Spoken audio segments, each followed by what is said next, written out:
Morning students, एक बार फिर से आपका विज्ञान की ऑनलाइन कक्षा में मेरे YouTube चैनल हर घर बने पाठशाला के माध्यम से स्वागत है। पिछले वीडियो में बच्चों हमने पाठ 6 उत्तक किया था शुरू, जिसमें हमने पादप उत्तक पढ़े थे। पादप उत्तक हमने पूरे पढ़ के कंप्लीट किए थे। तो आज इस वीडियो में हम पढ़ेंगे जंतु उत्तक। तो चलिए शुरू करते हैं बिना किसी विलंब से। जंतु उत्तक। अब जंतु उत्तक क्या होते हैं आपको पता है। उत्तक क्या होते हैं? एक समान संरचना और कार्य करने वाली कोशिकाओं के समूह को हम क्या बोलते हैं? उत्तक कहते हैं। ठीक है। अब जंतु उत्तक क्या होता है? एक समान कार्य करने वाली भ्रूणीय उत्पत्ति वाली कोशिकाओं का समूह जो एकत्रित होकर विशिष्ट कार्य करता है जंतुओं में, उसको कहा जाता है जंतु उत्तक। ठीक है। जंतु होते हैं जैसे नाम इसका है। इसके अलावा जंतु उत्तक कितने प्रकार के होते हैं? यह फर्दर आपके 5 प्रकार के होते हैं। पहला है आपका उपकला उत्तक यानी एपिथेलियल टिश्यू, इसको कहा जाता है एपिथेलियल टिश्यू या एपिथेलियली टिश्यू या उपकला टिश्यू उत्तक। दूसरा है आपका संयोजी उत्तक या कनेक्टिव टिश्यू। तीसरा है आपका कंकाल उत्तक यानी स्केलेटल टिश्यूज। और चौथा है आपका वेस्कुलर टिश्यू या संवहनीय उत्तक। हो सकता है आपकी किताब में ये दिया नहीं है, लेकिन फिर भी आपके नॉलेज के लिए मैं बता रहा हूँ। चौथा वाला जो है। उसके बाद है आपका पेशीय उत्तक, पेशीय उत्तक मस्कुलर टिश्यू। और छठा जो है इसमें है आपका तंत्रीय उत्तक या तंत्रिका उत्तक या नर्वस टिश्यू। तो बेसिकली किताब में आपके 5 ही दिए हैं, जो चौथा है ये वाला नहीं दिया हुआ है, फिर भी मैं आपको इसको बता रहा हूँ। चलिए 1 बाय 1 इनको पढ़ लेते हैं। तो पहला है आपका उपकला उत्तक। तो पहला है आपका उपकला उत्तक। उपकला उत्तक कहाँ प्रेजेंट होते हैं? उपकला उत्तक जो होते हैं आपके, ये पाए जाते हैं आपके शरीर के बाह्य एवं आंतरिक सतहों पर स्वतंत्र रूप से ये पाए जाते हैं। कोशिकाएं एक दूसरे के अत्यंत निकट होती है इनमें, तथा कोशिका के मध्य क्या होता है? अंतरकोशिकीय पदार्थ की मात्रा बहुत कम होती है, जो आपके उपकला उत्तक है इनमें। और इनके बीच में क्या होता है? जो ब्लड सेल्स होते हैं यानी रुधिर कोशिकाएं होती हैं, वो अब्सेंट होती हैं या पाई नहीं जाती हैं। और उपकला उत्तक की कोशिकाएं जो है एक पतली कोशिका रहित जीवित झिल्ली पर स्थित होती है। ठीक है। और इस झिल्ली को क्या कहा जाता है? आधारीय झिल्ली या बेसिक मेम्ब्रेन। ठीक है। इसको कहा जाता है आधारीय झिल्ली। उपकला उत्तक में पुनर्जनन की क्षमता पाई जाती है, यानी ये दोबारा जो है रीजनरेट होते रहते हैं उपकला उत्तक। तो अपने आप ये पुनर्जन्म ले सकते हैं। यानी अगर कोई उत्तक आपका टिश्यू जो है खराब हो जाता है या डैमेज होता है, तो ये जो एपिथेलियल टिश्यू होते हैं ये दोबारा से रीजनरेट हो जाते हैं। इस प्रकार जो है आपके इसका उदाहरण देखिए। तो ये बाहरी कोशिकाएं, बाहरी जो हमारी शरीर की जो परत होती है वहाँ पाए जाते हैं। तो आपको पता, जब आपको कोई कट लग जाता है, कहीं से आप छिल जाते हैं, तो ये कोशिकाएं क्या करती है? रीजनरेट कर लेती हैं और ये टिश्यू दोबारा अपने आप को जनरेट कर लेते हैं। ठीक है। अब उपकला उत्तक या एपिथेलियल टिश्यू जो है फर्दर कितने प्रकार के होते हैं? 3 प्रकार के होते हैं। कौन कौन से होते हैं? पहला है आपका सरल उपकला उत्तक, दूसरा आपका संयुक्त उपकला उत्तक, और तीसरा है आपका विशेषीकृत उपकला उत्तक। अब जो सरल उपकला उत्तक है एक स्तर से बने होते हैं। इनका एक ही स्तर होती है, कोई 2 या 3 लेयर नहीं होती है, यानी एक ही स्तर से बने होते हैं ये जो सरल उपकला उत्तक है। और दूसरा संयुक्त, जो संयुक्त वर्ड है यानी ये एक से अधिक स्तर से मिलकर बने होते हैं। तो ये कोशिकाओं के कई स्तरों से, कौन से? आपके जटिल, जो जटिल और या संयुक्त उपकला उत्तक होते हैं। यहाँ उप लिखा है मैंने, यहाँ पे उपकला होगा आपका संयुक्त उपकला उत्तक। ठीक है। तो संयुक्त उपकला उत्तक जो होते हैं कोशिकाओं के कई स्तरों में व्यवस्थित होने के बनते हैं। तो इनमें बहुत सारे स्तर होते हैं। इसके सबसे नीचे के स्तर की कोशिका जो है अन्य स्तरों की कोशिकाओं से अधिक बड़ी, स्तंभाकार होती है तथा आधारीय झिल्ली के ऊपर स्थित होती है। इसको हम अभी चित्र की सहायता से भी देखेंगे। ठीक है। चलो तीसरा पढ़ लेते हैं। तीसरा जो उपकला उत्तक है वो है आपका विशेषीकृत उपकला उत्तक। अब विशेषीकृत क्या होता है, विशेष कार्य को संपन्न करने के लिए यह उत्पन्न होता है। जैसे इसका नाम है विशेषीकृत, यानी विशेष कार्य को संपन्न करने के लिए इस उत्तक का निर्माण होता है। ये देखिए, जैसे मैंने आपको बताया, अब उपकला उत्तक है शल्की होता है या एक लेयर वाला, तो ये हो गया आपका ए बी उपकला उत्तक है या एपिथेलियमी उत्तक है। दूसरा आपका जो है घनाकार, मैंने आपको नाम बताया ना कि किसी भी आकार के घनाकार होते हैं, तो ये भी आपका घन के आकार का एपिथेलियल उत्तक है। उसके बाद है आपका स्तंभाकार, इसमें स्तंभ बनते हैं, ऐसे ऐसे स्तंभ बने नीचे दिख रहे हैं आपको, एक से एक दूसरा स्तंभ जुड़ा हुआ ऐसे ऊपर को, ये जो है ये स्तंभ है सारे, तो इसको उसका नाम पड़ा स्तंभाकार एपिथेलियमी उत्तक या स्तंभाकार उत्तक। ठीक है, उसके बाद आपका पड़ता है तीसरा स्तरित शल्की उत्तक। तो इसमें शल्क भी बने होते हैं और स्तर मतलब लेयर, ऐसे लेयर भी बनी होगी, और हर लेयर के बीच में शल्की यानी शल्क यानी इसके छिलके जैसे होते हैं ना, वो शल्की ऐसे बने होते हैं। तो ये इसका नाम है स्तरित शल्की उत्तक। तो ये थे आपके एपिथेलियमी उत्तक या उपकला उत्तक।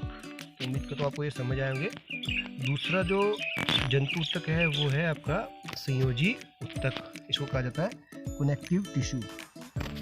अब जैसे इसका नाम है कनेक्टिव टिश्यू, तो ये क्या करता है, कनेक्शन जनरेट करता है, यानी बॉडी पार्ट्स को जोड़ता है। बॉडी पार्ट्स के जो हमारे जितने भी बॉडी के पार्ट्स हैं उनको जोड़ने में सहायता करता है। तो संयोजी उत्तक शरीर के सभी अंगों को जोड़ने का कार्य करता है, इसीलिए यह अन्य उत्तकों की तुलना में शरीर के बहुत ही अधिक मात्रा में पाया जाता है।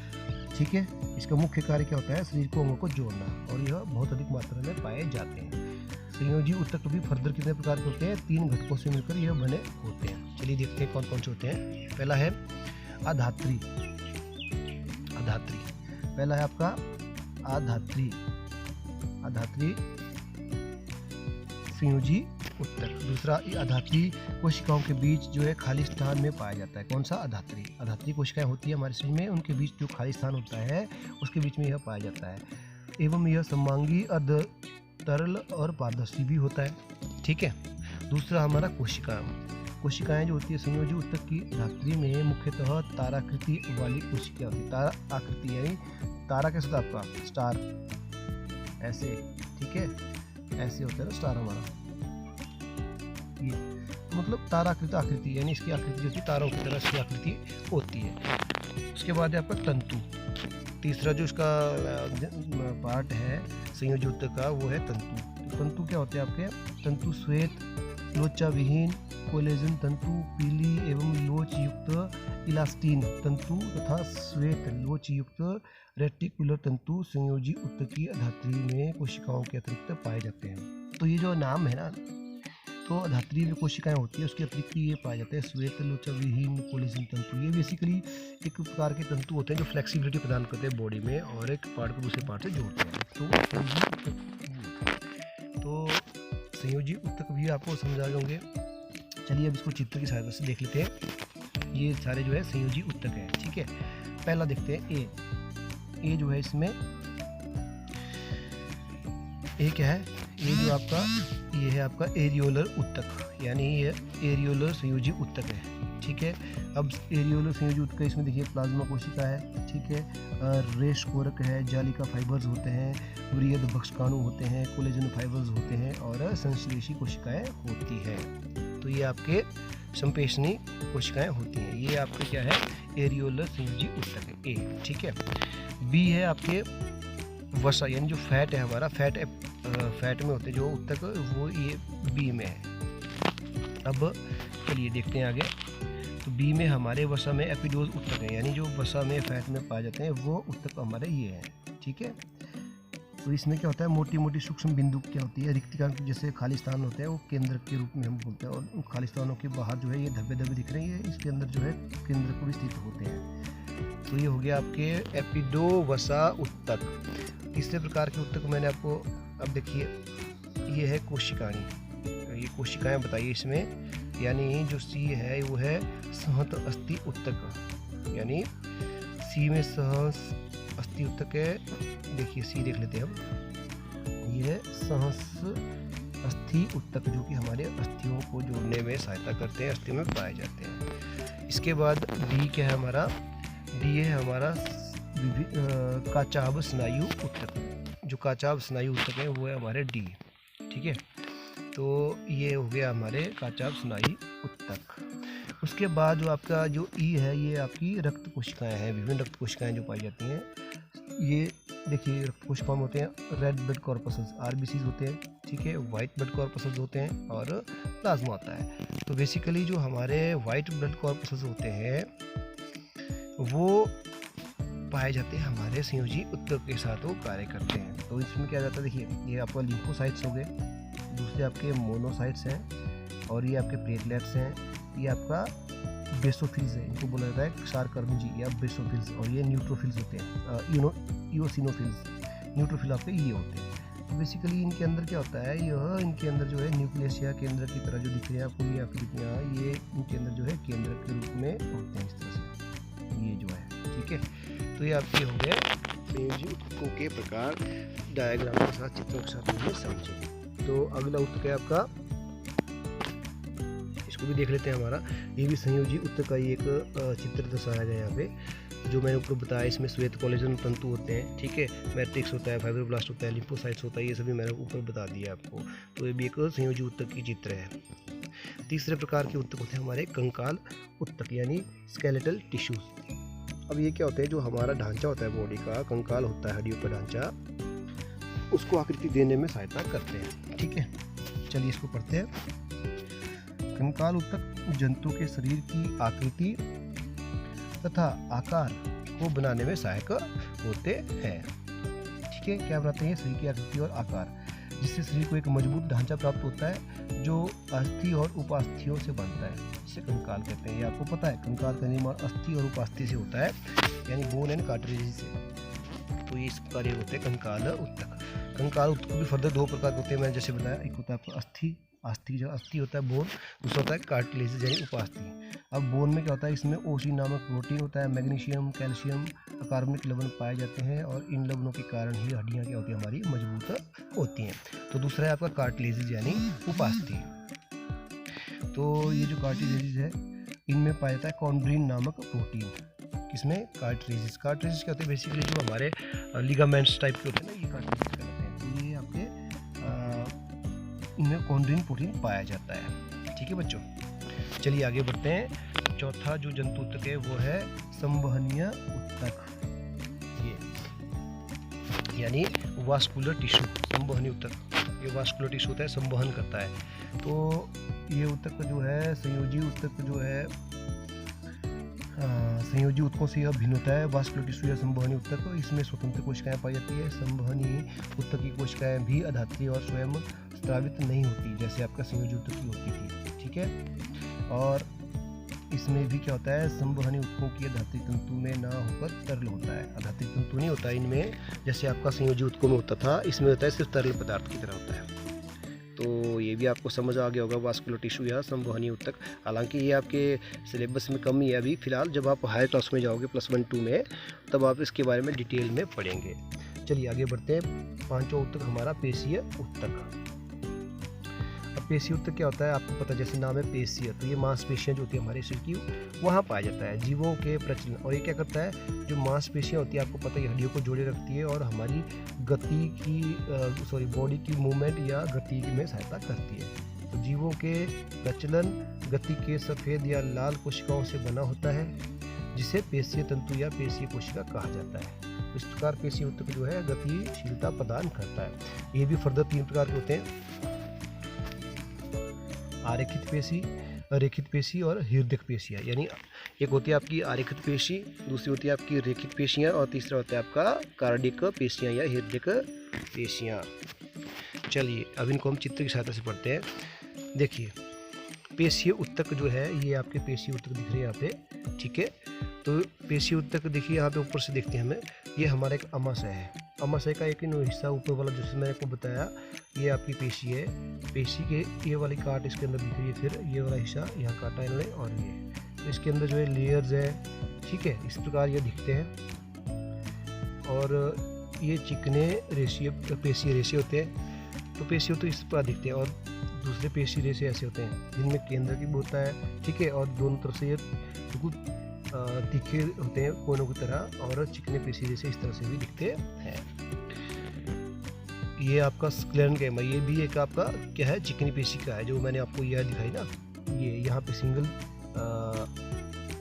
सिंगल आपकी पेशी रेशे है, चिकनी पेशी, और यहाँ पे एक ग्रुपों में है ये सारी जो है ये ग्रुपों में दिख रही है आपको चिकनी पेशी रेशे। अब इसमें क्या होता है, इसमें आपका ये जो पॉइंट होते हैं ये होते हैं नैरो एंड, ठीक है, इसको बोलता है आपका स्क्लेरेन्केमा, और ये होते हैं बीच में जो लाइनें हैं इसको बोलता है पेशी तंतु, ठीक है। और ये बीच में आपको पता ही है केंद्रक होता है, और इसमें बीच में होता है आपको सार्कोप्लाज्म, जैसे आपका साइटोप्लाज्म होता है कोशिकाओं में, इसमें सार्कोप्लाज्म होता है ये। तो ये आपकी होगी चिकनी पेशीय पेशी।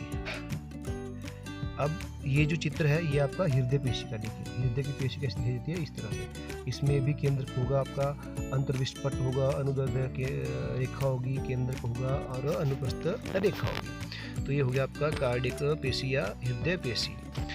और उसके बाद आता है आपका पांचवा तंत्रिका ऊतक या तंत्रिकीय ऊतक। ये भी आपका काफ़ी इंपॉर्टेंट टॉपिक है, इसके ऊपर कई बार ना 3 नंबर का या कई बार 4 नंबर का क्वेश्चन बन जाता है कि तंत्रिका कोशिका से आप क्या समझते हैं। एक सुंदर चित्र की सहायता से इसको समझाइए और इसके कार्य बताइए। तो इसको ध्यान से समझते हैं। तंत्रिका कोशिका क्या करती है, तंत्रिका जो हमारा ऊतक होता है ना, यह विभिन्न प्रकार की तंत्रिका कोशिकाओं से बना होता है। तो यह जीवों को सोचने, समझने और संवेदनाओं का उद्दीपन या बाह्य परिवर्तनों को ग्रहण करने में तंत्रिका तंत्र का काम करता है। इस कार्य में संपन्न करने के लिए एक विशेष प्रकार का ऊतक होता है जिसे हम कहा जाता है तंत्रिका ऊतक, ठीक है। तंत्रिका ऊतक क्या करता है, हमारे शरीर में संदेश लेके जाते हैं। जैसे तंत्रिका कोशिका होती है वो संदेश ले जाती थी, तो विभिन्न प्रकार की जो तंत्रिका कोशिकाएं मिलकर तंत्रिका ऊतक बनाती है, ठीक है। तो ये वही कार्य करते हैं। अब तंत्रिका ऊतक जो है चित्र के साथ समझेंगे कैसे होते हैं। ये देखिए ये एक तंत्रिका ऊतक है, इसका चित्र ध्यान से समझिएगा, ये आपको बनाना भी आता है एग्जाम में। तो ये तंत्रिका ऊतक है, ये एक इसका ये मान के चलिए ये सिर है और इसकी ये पैर मान लीजिए। तो बेसिकली सिर पैर होते नहीं, मैं आपको समझाने की बात कर रहा हूँ। इसको कहा जाता है कोशिका काय। किसको, ये जो बॉडी है ये इसको कहा जाता है कोशिका काय। हालांकि इसको अंदर नहीं कहा जाएगा, ये गलत है, इसको बाहर से ऐसे बोल जाएगा, ये यहाँ तक ये बॉडी हुई बाहर की, इसको कहा जाएगा कोशिका काय, ठीक है। इसके बाद ये आपका केंद्रक है, क्या है, केंद्रक है। उसके बाद ये क्या है आपके, ये आपकी ध्रुमिका है। देखिए ये ध्रुमिका दिख रही है आपको, ये ध्रुमिका है, और ये इनको ध्रुमिकाओं को डेंड्राइट्स भी कहा जाता है। और ये क्या है, डेंड्रॉन। इनको डेंड्रॉन भी अंग्रेजी में भी कहते हैं डेंड्रॉन, और हिंदी में भी डेंड्रॉन ही कहते हैं। और ये जो मैंने आपको बताया, ये ध्रुमिका जो है, इनको ध्रुमिका भी कहते हैं और डेंड्राइट्स भी कहते हैं। और ये जो इसके नीचे बॉडी की तरफ जाते हैं, ये जो है बीच के स्पेस को कहा जाता है तंत्रिकाक्ष, ठीक है। और ये जो नीचे वाला हिस्सा है इसको कहा जाएगा आपका तंत्रिका का अंतिम सिरा। अब ये सिरा क्या होगा, फर्दर जो है ये अंतिम सिरा जो है ना, अगली कोशिका के इस सिरे से जुड़ जाता है। तो इस प्रकार एक कंटिन्यू चेन बन जाती है इनकी, एक कोशिका दूसरी कोशिका से जुड़कर इस प्रकार अनेक असंख्य करोड़ों कोशिकाएं जुड़ के तंत्रिका ऊतक का निर्माण करती है। तो ये का तंत्रिका कोशिका का चित्र है। तो इसी के साथ आपका जंतु ऊतक भी समाप्त होते हैं, और मैं उम्मीद करता हूँ आप सभी बच्चों को ये पूरा अच्छी तरह समझ आया होगा और आपको इसको वीडियो में समझने में कोई कठिनाई नहीं हुई होगी। तो मिलते हैं फिर अगले वीडियो में। इस वीडियो में आपको हमने पाठ जो 6 है कक्षा 9 का, वो हमने पूरा किया और अच्छी तरह आपने समझा होगा।